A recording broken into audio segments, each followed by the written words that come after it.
નમસ્કાર દર્શક મિત્રો, હું છું આપની સાથે રાખી અંજારિયા. સ્વાગત છે આપનું કચ્છ ઉદય ટીવી ન્યૂઝમાં. તો દર્શક મિત્રો, જોઈએ આજના સમાચારો વિસ્તારથી. કેન્દ્રીય ગૃહમંત્રી અમિત શાહ બુધવારથી 3 દિવસના ગુજરાત પ્રવાસે આવી રહ્યા છે. તેમના આ પ્રવાસ દરમિયાન અમદાવાદમાં વિવિધ વિકાસલક્ષી કાર્યોની હાઈ લેવલ સમીક્ષા કરવામાં આવશે. ગૃહમંત્રી મ્યુનિસિપલ કોર્પોરેશન અને વહીવટીતંત્રના ઉચ્ચ અધિકારીઓ સાથે એક મહત્વપૂર્ણ બેઠક પણ યોજાશે. આ ઉપરાંત ભાજપ સંગઠનના નવા પદાધિકારીઓ સાથે પણ તેઓ બેઠક કરે તેવી પૂરેપૂરી શક્યતા છે. આ પ્રવાસના બીજા ચરણમાં આગામી 29મી મેના રોજ ગૃહમંત્રી અમિત શાહ કચ્છના સંવેદનશીલ ગણાતા હરામી નાળા વિસ્તારની મુલાકાત લેશે. અહીં તેઓ ભારત પાકિસ્તાન સરહદની સુરક્ષા વ્યવસ્થાની રૂબરૂ સમીક્ષા કરશે. સરહદી સુરક્ષાને વધુ મજબૂત કરવા માટે બીએસએફ અને અન્ય સુરક્ષા એજન્સીઓ સાથે એક હાઈ લેવલ બેઠકનું પણ આયોજન કરવામાં આવ્યું છે. મહત્વનું એ છે કે આગામી 20 દિવસમાં કેન્દ્રીય ગૃહમંત્રી ભારતના 4 સરહદી રાજ્યોની મુલાકાતે જવાના છે, જેમાં રાજસ્થાન, ગુજરાત, ત્રિપુરા અને પશ્ચિમ બંગાળનો સમાવેશ થાય છે. આ તમામ રાજ્યોમાં તેઓ સરહદી સુરક્ષા વ્યવસ્થાઓ અને યોજનાઓની જાતે સમીક્ષા કરશે.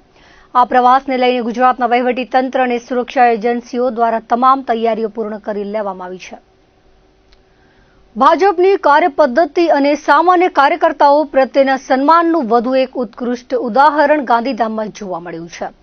ગાંધીધામ મહાનગરપાલિકાના પ્રથમ મહિલા મેયર તરીકે દિવ્યાબેન જીતુભાઈ નાથાણીના નામની સત્તાવાર જાહેરાત કરાઈ છે. રોટરી ભવન ખાતે ભાજપના સંગઠનની બેઠક યોજાઈ હતી. દિવ્યાબેન નાથાણીના નામની દરખાસ્ત કરવામાં આવી હતી. યોજાયેલી મહાનગરપાલિકાની સામાન્ય સભામાં નામ પર્વ સર્વાનુમતે મહોર મારવામાં આવી હતી.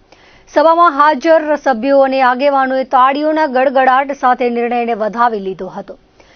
ગાંધીધામ મહાનગરપાલિકામાં દિવ્યાબેન જીતુભાઈ નાથાણીની પ્રથમ મેયર તરીકેની પસંદગી માત્ર એક વહીવટી નિમણૂક નથી. રાજકારણ પર ઘણીવાર વંશવાદ, દનબળ અને પ્રભાવશાળી પરિવારોના આક્ષેપો થતા હોય છે. ગાંધીધામનો નિર્ણય એક નવી આશા અને નવી દિશા ચિંધે છે. એક એવો પરિવાર જે 10 રૂપિયાની સોડા વેચીને પોતાનું ગુજરાન ચલાવે છે, જેમના મોભીઓ વર્ષો સુધી પક્ષના સિદ્ધાંતો માટે સડકો પર પરસેવો પાડ્યો છે. તે પરિવારના ધર્મપત્ની શહેરના પ્રથમ નાગરિક બન્યા છે. ઘટના ભારતીય જનતા પાર્ટીના સામાન્ય કાર્યકર્તાના સન્માનના સિદ્ધાંતને ફરી એકવાર પુનઃસ્થાપિત કરે છે. વડાપ્રધાન નરેન્દ્ર મોદીના નેતૃત્વમાં દેશમાં જે રાજકીય સંસ્કૃતિ વિકસી છે, જેમાં એક ચા વેચનાર વ્યક્તિ દેશના સર્વોચ્ચ પદ સુધી પહોંચી શકે છે, તે જ સંસ્કૃતિનું પ્રતિબિંબ આજે ગાંધીધામના નિર્ણયમાં સ્પષ્ટ દેખાય છે. ગાંધીધામ જેવા ઔદ્યોગિક અને ગતિશીલ શહેરમાં જ્યાં સિંધી સમાજનું પ્રદાન અમૂલ્ય રહ્યું છે, ત્યાં પ્રથમ વખત સિંધી સમાજના પ્રતિનિધિને મેયર પદે આરૂઢ કરીને પક્ષે જનજનનો વિશ્વાસ જીત્યો છે. માત્ર સત્તાનું હસ્તાંતરણ નથી, પરંતુ સમાજના દરેક વર્ગને વિકાસની મુખ્ય ધારામાં સામેલ કરવાનો પ્રયાસ છે. મહત્વની બાબત એ છે કે આ નિમણૂક પક્ષના સ્થાનિક સંગઠનની સંવેદનશીલતા દર્શાવે છે. જ્યારે પક્ષ કોઈ કાર્યકર્તાની નિષ્ઠાને ઓળખીને તેને આવું ઉચ્ચ સ્થાન આપે છે, ત્યારે તે ફક્ત એક વ્યક્તિનું સન્માન હોતું નથી, પરંતુ પક્ષના લાખો કાર્યકર્તાઓને મળેલું પ્રોત્સાહન હોય છે. ગાંધીધામ હવે એક એવા મેયરના નેતૃત્વમાં આગળ વધવા જઈ રહ્યું છે જે જમીની સ્તરની મુશ્કેલીઓથી પરિચિત છે. મધ્યમવર્ગીય સંવેદનાઓ અને વિકાસની ગતિ જ્યારે એક સાથે મળે, શહેરનો સર્વાંગી વિકાસ શક્ય છે. દિવ્યાબેન નાથાણીની નિમણૂક તમામ સામાન્ય નાગરિકો માટે એક સંદેશ છે કે જો તમારી પાસે નિષ્ઠા અને કર્મઠતા હોય તો લોકશાહીમાં કોઈ પણ શિખર સર કરવું અશક્ય નથી. ગાંધીધામનું આ નવું નેતૃત્વ શહેરના ઇતિહાસમાં એક સુવર્ણ અધ્યાય બની રહેશે. ગાંધીધામના ઔદ્યોગિક વિકાસમાં મહત્વનું યોગદાન આપનાર સિંધી સમાજ માટે પણ આ ગૌરવની વાત છે. ગાંધીધામ મહાનગરપાલિકાના ઇતિહાસમાં પ્રથમ વખત સિંધી સમાજના પ્રતિનિધિ પ્રથમ નાગરિક તરીકે આરૂઢ થતા સમાજમાં હર્ષોલ્લાસ જોવા મળી રહ્યો છે.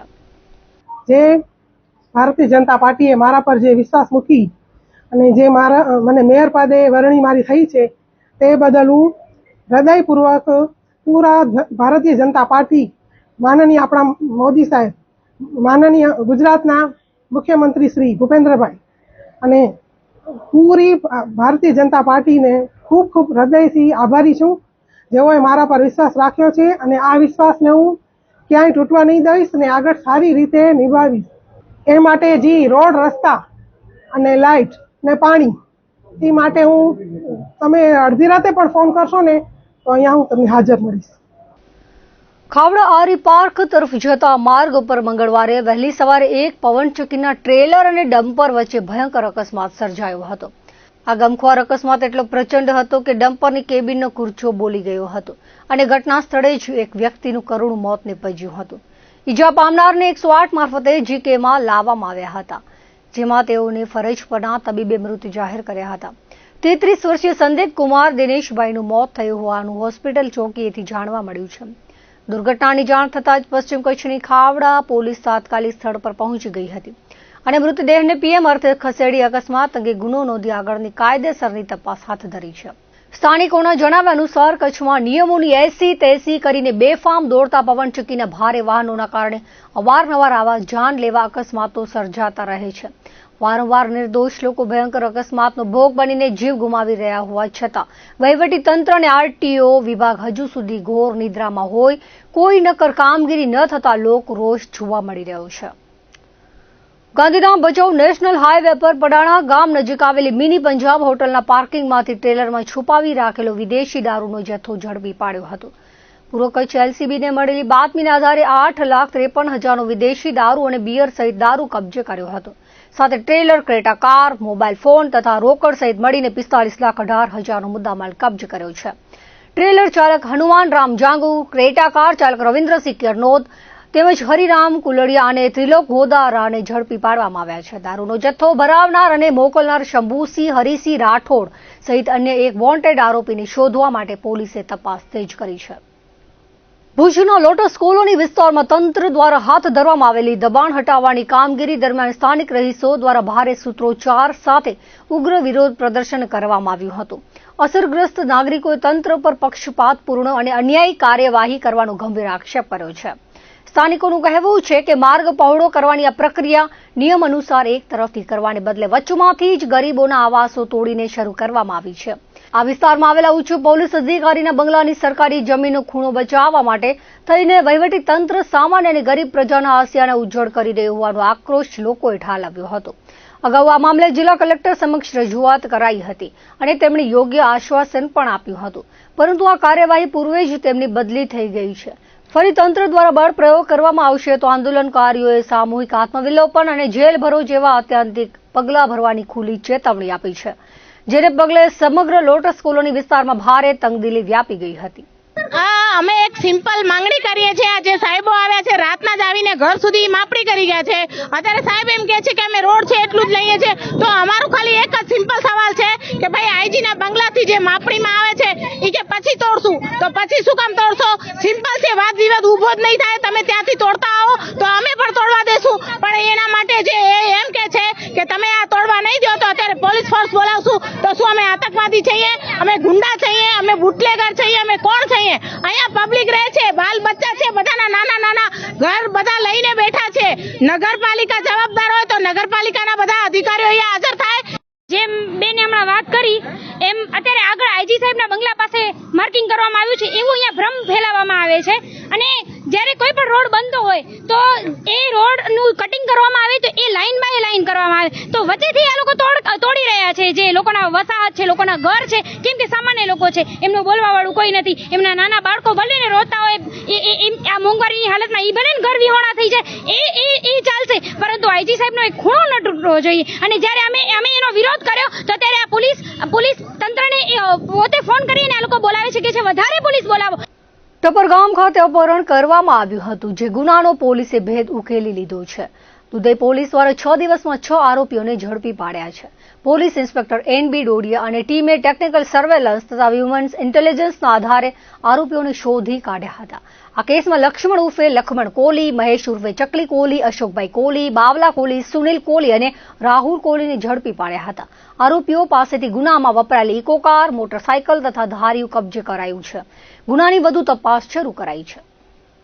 કચ્છમાં હવામાન વિભાગ દ્વારા આગામી 4 દિવસ સુધી ગરમ અને ભેજયુક્ત પવનો ફૂંકાવાની સંભાવના છે.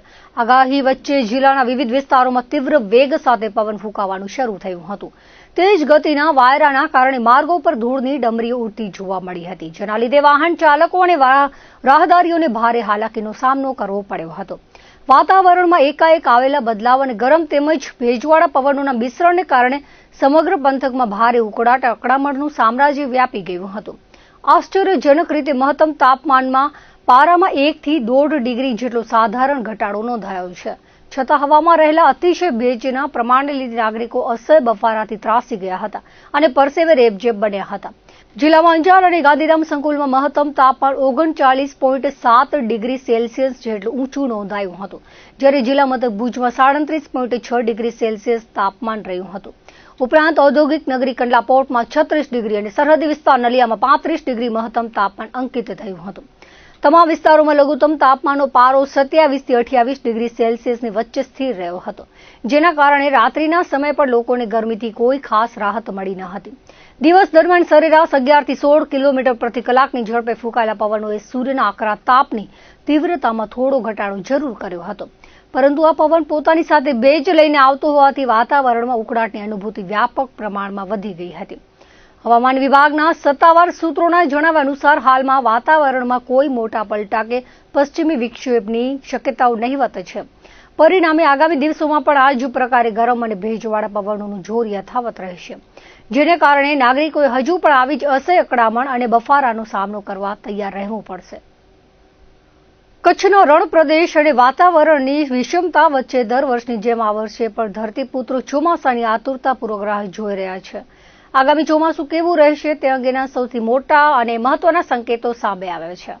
જૂનાગઢ કૃષિ યુનિવર્સિટી ખાતે યોજાયેલા 32મા વર્ષા વિજ્ઞાન પરિસંવાદમાં રાજ્યભરમાંથી આવેલા 47 જેટલા અનુભવી આગાહીકારો અને હવામાન વિશ્લેષકોએ એક મંચ પર એકઠા થઈને વર્ષ 2026ના ચોમાસા અંગે પોતાના પૂર્વાનુમાનો રજૂ કર્યા છે. પરિસંવાદના તારણો મુજબ ચાલુ વર્ષે ચોમાસું 10 થી 12 આની એટલે કે સામાન્યથી મધ્યમ અંદાજે 75% જેટલું રહેવાની સંભાવના છે. કચ્છ જેવા વરસાદની અછતવાળા પ્રદેશ માટે આ સંકેતો મિશ્ર પ્રતિસાદ આપનારા છે, કારણ કે આ વર્ષે વરસાદ સાર્વત્રિક થવાને બદલે ખંડવૃષ્ટિવાળો એટલે કે અલગ અલગ વિસ્તારોમાં વહેંચાયેલો રહેશે, જે જોતા કચ્છના જુદા જુદા તાલુકાઓમાં વરસાદના પ્રમાણમાં વ્યાપક અસમાનતા જોવા મળી શકે છે. આગામી ચોમાસાના સમયપત્રક પર નજર કરીએ તો મે મહિનાના અંત ભાગમાં અરબી સમુદ્રમાં હવાનું દબાણ સર્જાવાને કારણે પ્રી મોન્સૂન એક્ટિવિટીની શરૂઆત થઈ જશે, જેની સીધી અસર કચ્છના દરિયાકાંઠાના વિસ્તારોમાં જોવા મળશે. એકંદરે ચોમાસાનો મુખ્ય સમયગાળો 56 દિવસનો રહેવાની સંભાવના છે, પરંતુ આ વખતે વાવણીના 2 સ્પષ્ટ તબક્કા જોવા મળશે, જે કચ્છના ખેડૂતો માટે પાકની પસંદગી બાબતે ખૂબ જ નિર્ણાયક સાબિત થશે. પ્રથમ વાવણી જૂન મહિનાના બીજા અઠવાડિયામાં એટલે કે 6 જૂનથી 11 જૂન દરમિયાન થવાની શક્યતા છે, જ્યારે બીજો તબક્કો જૂનના ચોથા અઠવાડિયામાં એટલે કે 17 જૂનથી 26 જૂન વચ્ચે સાર્વત્રિક વરસાદ સાથે શરૂ થશે. વિશ્લેષકોના મતે 27 અવલોકનકારો ચોમાસું મધ્યમ રહેવાનું માની રહ્યા છે, જ્યારે 14 લોકોના મતે વર્ષ ઘણું સારું રહેશે. કચ્છના વાતાવરણને જોતા આ ખંડવૃષ્ટિમાં કારણે ખેડૂતોએ કુવા અને બોરના પાણીના પૂરક આયોજન સાથે જમીન તૈયાર કરવી હિતાવહ રહેશે. આ વર્ષના ચોમાસાની સૌથી મોટી વિશેષતા એ છે કે વરસાદ લાંબો ખેંચાશે અને ચોમાસું છેક 15 ઓક્ટોબરની આસપાસ સત્તાવાર રીતે વિદાય લેશે. એટલું જ નહીં, નવરાત્રી અને દિવાળીના સમયગાળા દરમિયાન એટલે કે દશેરાથી દિવાળીની વચ્ચે 10 થી 15 દિવસનો એક મોટો વરસાદી રાઉન્ડ આવે તેવી પ્રબળ શક્યતા વિશ્લેષકોએ વ્યક્ત કરી છે. પાછોતરો વરસાદ કચ્છના શિયાળુ પાક અને ઘાસચારાની અછત નિવારવા માટે આશીર્વાદરૂપ સાબિત થઈ શકે છે. સાથે જ પાક લણણીના સમયે સાવચેતી પણ રાખવી પડશે. નોંધનીય છે કે આ આગાહીઓ આધુનિક ટેકનોલોજીની સાથોસાથ સદીઓ જૂની પરંપરાગત પદ્ધતિઓ જેવી કે ગ્રહ નક્ષત્રોની ચાલ, હોળીની ઝાળ, અખાત્રીજના પવનોની દિશા, પશુ પક્ષીઓની ચેષ્ટાઓ અને કેસુડાના ગરમાડાના ફૂલોના લક્ષણોના આધારે કરવામાં આવી છે. કચ્છના ધરતીપુત્રો માટે આ પૂર્વાનુમાન આગામી ચોમાસુ પાકના આગોતરા આયોજન માટે અત્યંત આશીર્વાદરૂપ અને માર્ગદર્શક સાબિત થશે, તેમાં કોઈ શંકા નથી.